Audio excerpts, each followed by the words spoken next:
દુષ્કર્મનો ભોગ બનેલ મૃતક બાળકીને શ્રદ્ધાંજલિ ઝઘડિયાના ધારાસભ્ય રીતેશ વસાવાએ પાઠવી છે। ભરૂચ જિલ્લાના ઝઘડિયામાં એક દુષ્કર્મનો ભોગ બનેલ દીકરી ગતરોજ વડોદરા ખાતે એસએસજી હોસ્પિટલમાં સારવાર દરમિયાન મોતને ભેટી હતી, જેને લઈ સમગ્ર રાજ્યમાં ચકચાર મચી જવા પામી છે।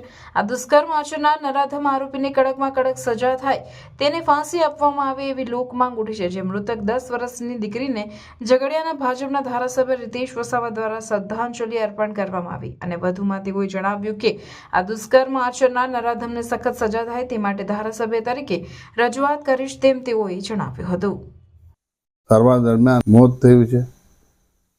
ભગવાન એની આત્માને શાંતિ આપે, એના પરિવારને જે આફત આવી છે એને સહન કરવાની શક્તિ આપે અને સાથે સાથે આવા જે દુષ્કર્મ કરનાર છે એને કડકમાં કડક સજા થાય અને ધારાસભ્ય તરીકે અમે રજૂઆત કરીશું।